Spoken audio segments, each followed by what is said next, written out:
waraxmatullaahi wabarakaatu. Kusoo dhawaada cashirkeenii oo ku saabsan cutubka afraad ee General Psychology-ga. Cutubkan wuxuu ka hadlayaa Memory and Forgetting. Laba ciwaan waaweyn weeyaan cutubka oo xusuusta iyo ilowshaha. Memory xusuusta iyo sidoo kale Forgetting oo ah ilowshaha. Marka qaybtan memory-ga marka hore arki doonaa, forgetting in xagga dambe ku arki doonaa. Memory haddaba macnaha iyo hanaanada ay memory-gu barto, meaning and process macnaha iyo sidoo kale hanaanka ay processka ay marto memory-gu. Memory maxay tahay haddaba? Xusuustu waa maxay? Memory waxa weeyaan the retention, xajinta ama haynta of information, warbixinta aan xogta lahayn. Ama sidoo kale waa xajinta what's learned earlier over time, wixii mar hore la bartay waqti dheer lahayd ayaa la yiraahdaa memory. It's the way or habka in which cause we record aan u diiwaangelino ama u dubno the past, wixii tagay baan diiwaangelinaa for later use in the present, si aynu mar dambe u adeegsano xilligan xaadirka. To learn about the nature of memory, si aad u barato baa la yidhi dabeecnimada ama dabeecada ama waxyaabaha u garanaya xusuusta. It's useful, waxaa muhiima to separate inaad kala socdo the process from the structure. Hanaanka processka ay memory-gu marto iyo sidoo kale qaab dhismeedka inaad kala saarto oo kala garato ayaa muhiim. Haddaba sawirkan wuxuu si fiican u muujinayaa processes of memory iyo sidoo kale structures ama stages of memory oo xagga dambe ku arki doono. Tusaale ahaan waxay ka bilaabataa memory-gu oo xusuusta intayna saddexdan qaybood ee xusuusta loo qaybiyo. Waxaa jira wax la yiraahdo stimulus oo ah wax kasta oo deegaanka kaaga imanaya kaasoo keensada baa la yidhi psychological or physiological response, jawaab dhan maskaxiyan ama iyo mid duleed mid dooni ha keensado ayaa la yidhahdaa stimulus. Stimuluskaas haddaba marka uu soo gaadho qaybtaada dareenka ee loo yaqaano qaybta xusuusta markuu soo gaadho ee koowaad wuxuu galay qaybta la yidhahdo sensory memory. Sensory memory-ga waan arki doonaa iyadoo kaliya waxay tahay iyo short term memory, long term faahfaahintooda dib baan ka arki doonaa iyo processka. Qaybta sensory memory-ga markuu soo galo qaybtan xogta in yar waqti kooban ayay ku jiri kartaa. Isla xilliga sensory memory-ga ay ku jirto waxaa dhici kara forgetting way iloobi kartaa oo intaan weli si haddaba xogtan ay u gaadho qaybta la yiraahdo short term memory-ga. Waxaad u baahan tahay inaad siiso ileen xogo fara badan oo environment wax badan ba kaaga imanaya. Markaas ay u gaadhaan waxaad u baahan tahay inaad siiso wax la yiraahdo attention, inaad u soo jeedo oo focus diiradda saarto oo xogaan faraha badan qaybta aad rabtay inay short term memory galaan inaad ka xulato. Attention hadda wixii markaad siiso waxay tagayaan short term memory. Isla short term memory-ga iyagoo ku jira iyada lafteedu tan way ka waqti dheer tahay laakiin short term memory lafteeda waqti saabo badan kuma jira. Iyada lafteeda waxaa dhici kara forgetting ilowshaha dhici karta. Haddaba qaybta long term memory si u gaaraan waxaad u baahan tahay process kale loo yaqaano encoding oo xogtii in laga dhigo qaab xusuusta loogu kaydin karo. Marka encoding marka dhaca kadib waxay tagaysaa long term memory. Encoding iyo long term lafteeda forgetting uu ka dhici kara. Haddaba waxaa la yiraahdaa long term memory-ga xogta ku jirta si toos ah lama isticmaali karo. Tusaale buugga module-ku wuxuu tusaale usoo qaadanayaa computer-ka faylasha gudaha ugu kaydsan kala midka isticmaalaysa waa inuu screen shaashada kore waa inuu yimaada. Long term memory sidoo kale waxaa xusuusta fog ku jira si aad u adeegsato oo hadda ama aad ugu shaqeyso markaad fikirayso kale ama waxaad u baahan tahay wax la yiraahdo inaad sameyso retrieval. Process-kan retrieval la yiraahdo waxay galantahay waa dib soo celin.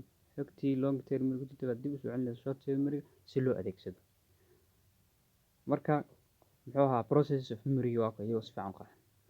Memory processes hanaanada memory-gu ama processka ay martay are the mental activities waa hawlaha maskaxeed ee we perform and fulino to put information into memory si aynu xogtan xusuusta u gelino, to keep it there san halkaa ugu ilaalino and to make use of it later iyo si aynu xilli dambe uga faa'iideysan.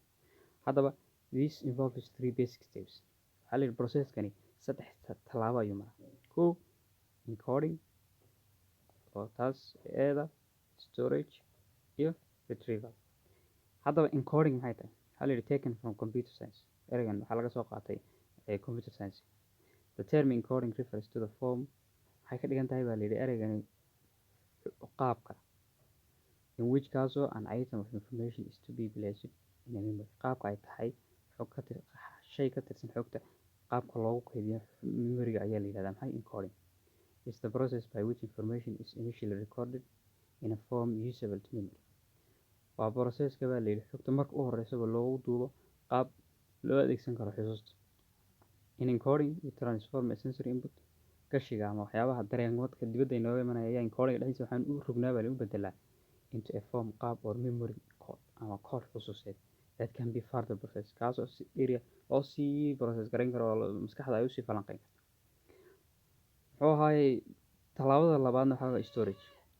haddaba to be remembered the encoded experience waxaa la yidhi wixii lasoo arkay ama khibraddii lasoo arkay si dib loogu xusuustay ee encodingiga lagu sameeyey waxaa la yidhi the encoded experience must leave some record in the nervous system.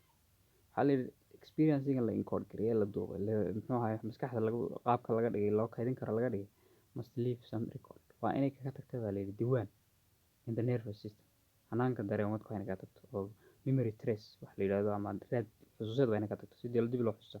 It must be squirreled away and held in some more or less enduring form for later use. waxaa la yidhi waa in loo habeeyaa ama loo kaydiyaa loona xajiyaa qaab waqti yar ama in badan jiri kara si later use dib looga adeegsado. Processka saddexaad waxaa la yidhahda retrieval. Is the point at which one tries to remember to dredge up a particular memory trace from among all others we have stored. Retrieval waxaa la yidhi is the point at waa barta baa la yidhi one tries mid uu isku dayo xagrinta shakhsigu isku dayo to remember inuu xusuusto to dredge up a particular memory trace inuu soo jiido bale ama kasoo saaro qayb gaara oo muxuu ahaay raadkii xusuusta ka mid ah uu kasoo dhex saaro from among all others we have stored. qaybihii kale aynu kaydinay oo iyada keliya kasoo dhex saarso ayaa la yidhahda retrieval oo long term memory wixii ku jiray oo dib usoo celinayso walba qaybtaad u baahato oo short term memory la yidhahda. In retrieval haddaba processkan marka lagu jiro material in memory waxyaabihii ama ku jiray muxuu ahaay xusuusta memory storage is located ayaa halka ay yaalaan baa marka hore la asteeya kadibna brought into awareness qaybta maskaxda soo jeeda ee conscious qaybtaas ayaa la keenaa and used kadibna waa la adeegsadaa. Processkii waan soo aragnay eega waxaan arkaynaa maxay stages ama structures of memory. Memory structure qaab dhismeedka maskaxda is the nature of memory storage itself. waa kaydka xusuusta lafteeda waa la yidhahdaa memory structure. How information is represented in memory waa qaabka loo matalsiiyo maxay xogta xusuusta loogu matalsiiyo and how long it lasts iyo intee leeg bay sii socotaa ee xusuusta halkan ku dhex jiraysa and how it is organized iyo qaabka u habaysanta ayaa la yidhahdaa maxay stages and structures of memory. haddaba according to Atkinson and Shiffrin inoogu fiicanna baa la yidhi labada nin waxay leeyihiin memory has three structures. memory waxay leedahay saddex qaab dhismeed. kow sensory memory ama sensory register iyo waxaa kaloo leeyihiin short term memory iyo long term memory. haddaba sensory memory ama sensory register waxaa la yidhi it's the entryway to memory. waa jidka ay informationka xusuusta ka gasho. It's the first information storage area. waa goobta ugu horeysa ee xogta ama warbixinta lagu kaydiyo. Sensory memory acts as a holding pin. waxaa la yidhi waxay u dhaqantaa sidii weel xajiyo oo kale wax lagu xajinayo retaining information taasoo xajisa baa la xogta until we select items ilaa inta aan ka dooranayna baa la yidhi xog itemska for attention inaynu attention siino maskaxdu ay qayb kusoo jeedino maskaxda. waxay garan tahay sensory inputs fara badan bayna soo gaaraya way xajinaysaa ilaa hadday saaday kusoo gaaraan markaasii baxayaan dee inaad qayb gaar attention siiso waxay noqon lahayd shaqo aan la qaban karin. marka si aad qayb gaar attention u siiso ayay sii xajinaysaa ilaa marka intaan ka xulano inta kale way iska baaba'aysaa intaan xulano ayaa attention siinaa dee galaysa short term memory. From the stream of stimuli bombarding our senses waxaa la yidhi waxay na siisaa baa la yidhi ilaa intaan ka dooranayno attention siinayno waxyaabaa carisyada dareenada socda faraha badan ee senseskeena ku dhacaya. It gives us brief time to decide whether information is extraneous or important. waxayna siisaa baa layidhi waqti kooban si aan u go'aamino in waxaan stimuluska ama stimuli carishada ina soo gaaraya inay yihiin kuwa muhiima iyo inayn ahayn kuwa aan muhiim ahayn inayn kala go'aamino ayay muxuu ahaye waqti inoo siisaa. Short term memory haddaba oo qaybta labaad waxaa weeyaan part of our memory, waa qaybta maskaxdeena ama xusuusteena that holds the contents of our attention, taasoo qaybta haysa baa layidhi qaybihii aan attention ka siinay. Unlike sensory memory, si ka duwan baa sensory memory-ga aniga soo aragnay, short term memories are not brief replicas of environmental message. Ma aha kaliya baa layidhi koobiga ama waxa environmentiga wixii ka yimid oo sidiisii una kooban ma aha. Instead laakiin they consist of waxay ka kooban yihiin the byproduct or end results of perceptual analysis, natiijada ama maxsuulka falanqaynta qaybta perception in maskaxda qaybta turjumaad maskaxeed baa ku jirta oo xogtu maaha tii environmentiga waa la beer processki. Haddaba short term memory is important in variety of tasks. Short term memory meelo badan bay muhiim u tahay, such as sida thinking, reading, speaking, sida baa fikirida, akhrinta, problem solving, xalinta dhibaatooyinka. Marka muxuu ahaye sensory memory-gu aan soo aragnay sensory memory-gan salaan qaybo ayay leedahay sensory memory qaybaha sii hoostaga kule iyadoo faahfaahsan buugga ay ku yaalaan. Waxaa ka mid ah echoic memory, iconic memory, waxyaabahaasa ka mid ah. Sidoo kale muxuu ahaa short term memory-ga iyaduna magacyo kale ay leedahay ayaa jira short term memory-ga. Salaan waxaa la yidhahdaa working memory, immediate memory, active memory iyo primary memory, magacyadaas oo dhan way leedahay. Short term memory haddaba is distinguished by 4 characteristics. 4 dabeecadood baa lagu soocaa oo ay kaga duwan tahay muxuu ahaay qaybaha kale oo lagu gartaa. Kow waxaa la yidhi it's active, waxaa la yidhi waa mid soo jeeda fircan, waxay ka passive maaha. waxay ka xogta ku jirta short term memory-gu waxay ku jirtaa short term memory-ga ilaa inta uu ruux soo jeedo oo xogtan waxay nahay inta ay maskaxda soo jeeday waxay inta ay xogtu jirta markaa kale way ka baxaysaa. Kayd si dheer oo ay ku sii kaydsamaysaa ma jirto. Sidoo kale waxaa lagu gartaa baa la yidhi rapid accessibility, si dhaqso ah ayaa markaaba loo heli karaa. waxay ka waxa xogta ku jirta waa readily available for use, in la adeegsada ay diyaar u tahay xilli kasta. Waxaan jeedaa xilliga marka ay shaqadu socoto maskaxda ay soo jeedo. Sidoo kale waxaa lagu gartaa preserves the temporal sequence of information, waxay dhowrtaa baa la yidhi isku xigitaanka waqtiyeed ee xogta oo siday u kala horreeyeen ayay naga caawisaa baa la yidhi inaan xogahan inaan qaab muxuu ahaye isku xiga u kaydsamaan. dabeecadda afraad ee lagu yaqaano waxaa weeyaan waa awood xadidan, limited capacity, awooddeeda xadidan. awooddeedu waa wax yar bay qaadi kartaa, waxa ku jiri kara qaybtan xusuustan uu yar yahay. qaybta saddexaad haddaba iyaduna le long term memory, it's a memory system, waa hanaan xusuuseed used for the relatively permanent storage of meaningful information, loona adeegsado baa layidhi kaydinta muxuu ahaye qayb ahaan permanentiga ama joogtada ee xogta macnaha leh lagu kaydiyo oo xogta marka macno loo yeelay ayaa ka tagta. The capacity of long term memory seems to have no practical limits. awoodda iska leedahay long term memory waxay u muuqataa inayn lahayn waxaa la yidhi xad la arki karo la taaban karo inaan lahayn. The vast amount of information stored in long term memory, xogaha fara badan ee ku kaydina baa la yidhi maxaa long term memory ayaa enables us waxayna awoodsiiyaan to learn, inaan barano wax barano, get around in the environmentiga ama bey'ada deegaanka aan ku noolnahay aan ku wareegno, and build a sense of identity and personal history. Sidoo kale inaan dhisno dareen muxuu ahaye shakhsiyad, taariikh shakhsiyad iyo sidoo kale huwiyad iyo ruuxa identity waxaa tahay. long term hadday xusuuso jiri lahayn waxyaalahaas oo dhan ma suuragaleen. long term memory stores information for indefinite periods. long term memory xogta waxay kaydisaa waqti aan xad lahayn. It may last for days, months, years or even a lifetime. waxaa la inay socotaa laga yaabaa maalmo oo xogtaas la maalmo sii kaydsanaato, bilo, sannado, xataa intaad nooshaado inay jirtaan. haddaba long term memory is assumed to be composed of different subsystems. long term memory iyaduna waxay ka kooban tahay qayb hoosaadiyay ka kooban tahay. qayb hoosaadiyada waxaa ka mid ah declarative and explicit memory oo iyadana its further subdivided waxaa loo sii kala qaybiyaa baa layidhi semantic iyo episodic memories ayaa loo sii kala qaybiya oo definitionkooda iyo si fiican u qeexan buugga insha allah ayaad ka helaysaan majuulka koorsada.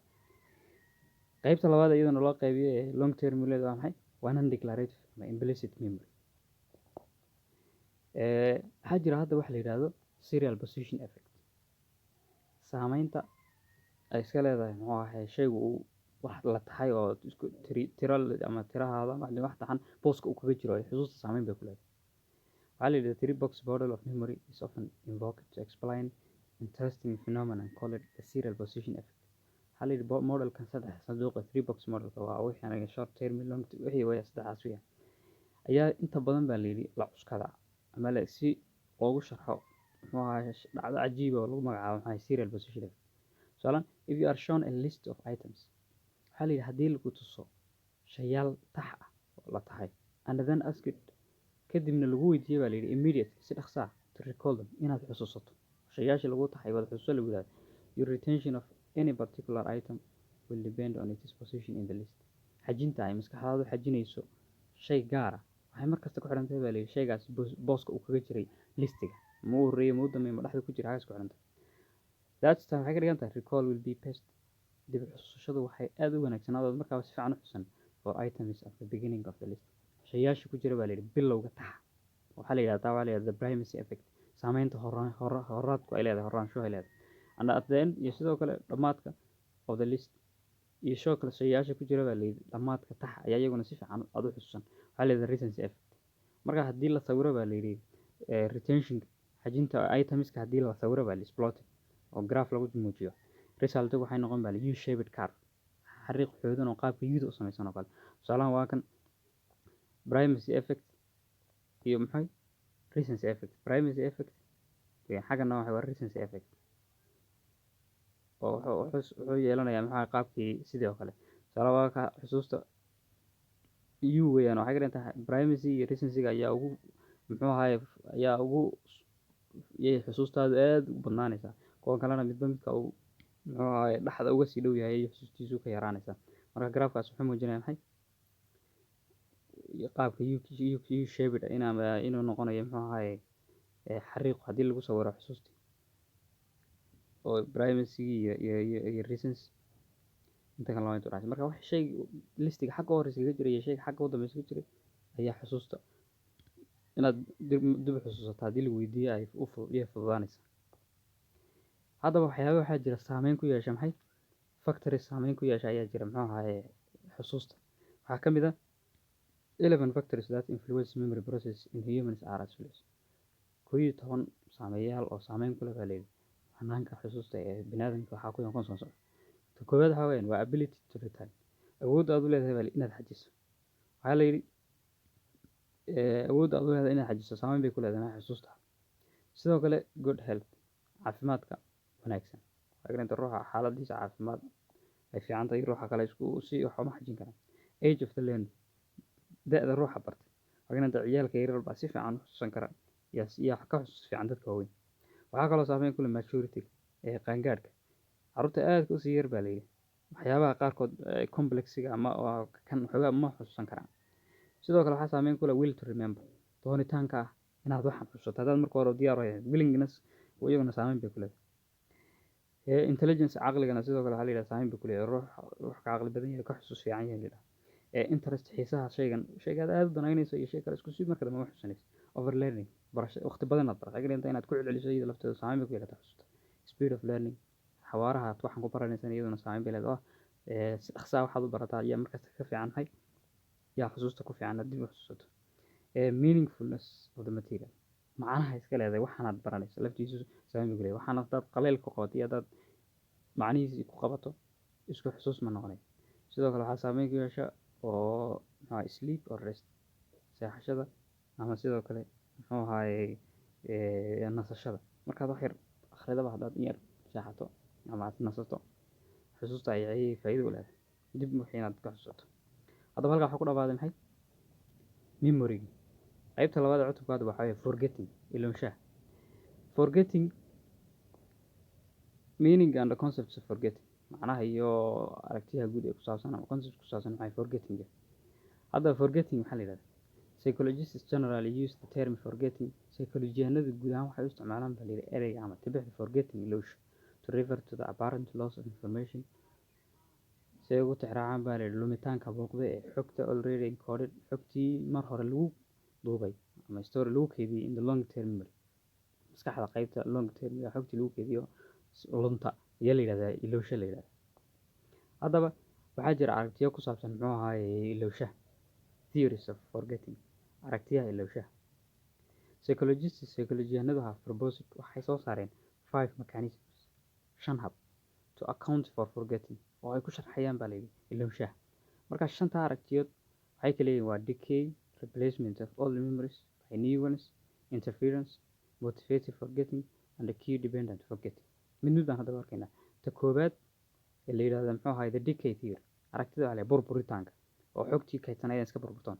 the decay theory holds that aragtidan waxay leedahay memory traces or engram, kaydkii muxuu ahaa xusuustu ama raadadkii xusuustu fade with time, waqtiga ayay la dhamaadaan. if they are not accessed now and then, haddaan hadda iyo haddaan la gelin haddana mar labaad la access la gelin way la dhamaanaysa. waxaa kalenta hadday iska kaydsanaato oon dib loo isticmaalin waqtiga ayay raaci.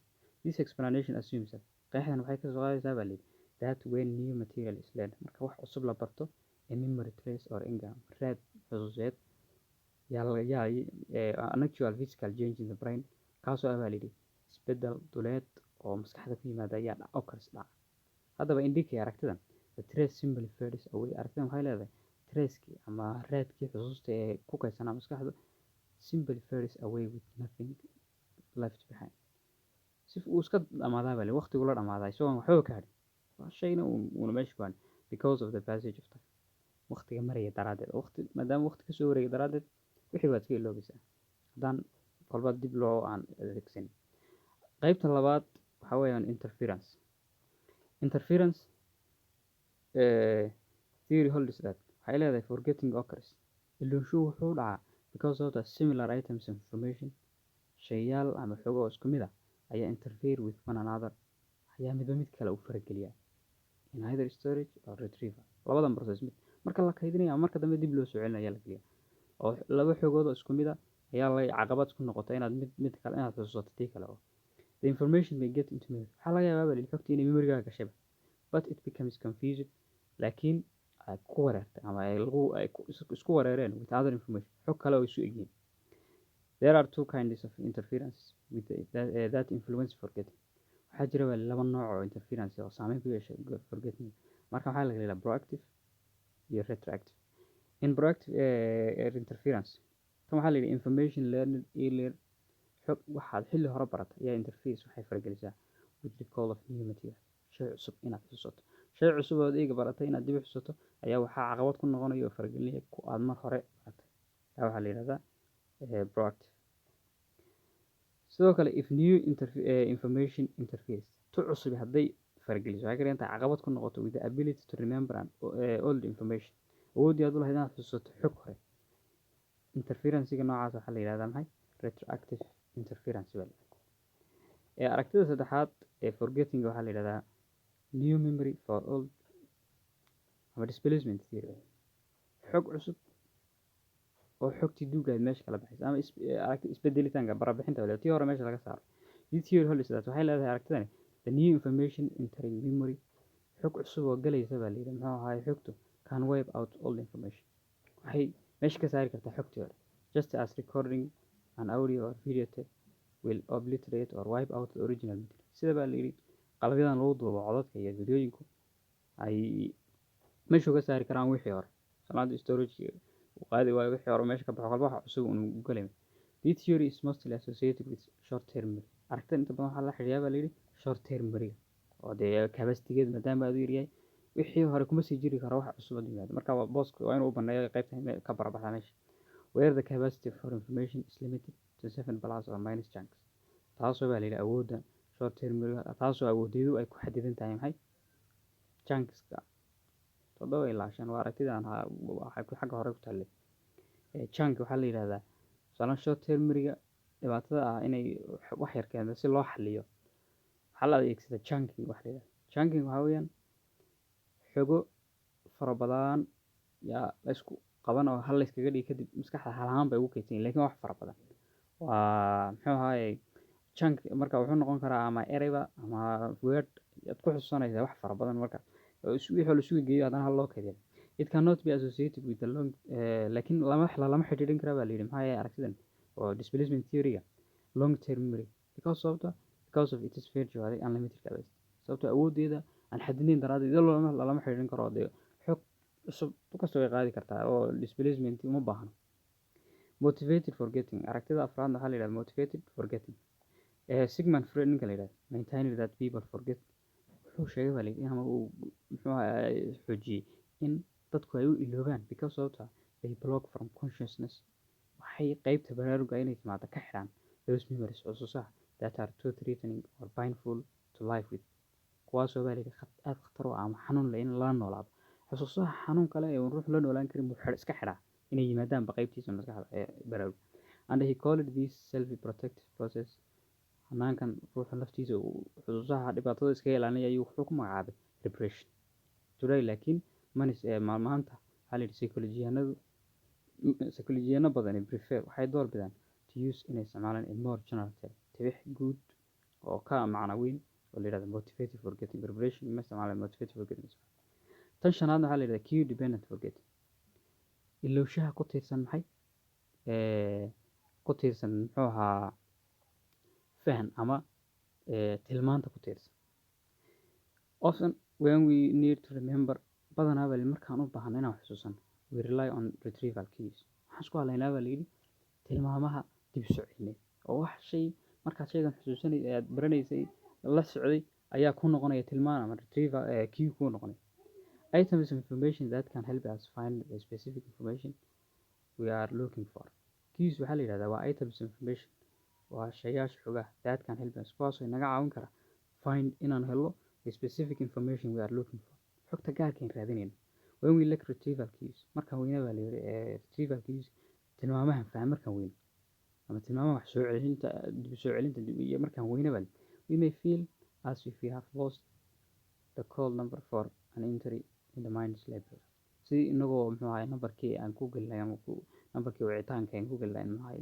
library maskaxda inagoo inaga lumo kala daran long term memory haddaba this type of memory failure may be the most common type of all nooca ugu badan ee ka dhaca ama nooca ugu badan ee fashilka xusuuseed ee ka dhaca muxuu ahay long term memory noocan ah inuu nooc iyaga waa nooca keys that were present waxaa la yidhi tilmaamo jiray when you learned a new fact markaad baratay baa la yidhi xaqiiqo or had an experience are apt to be especially useful later as retrieval aids waxaa la yidhi waxay muhiim u yihiin waqtiga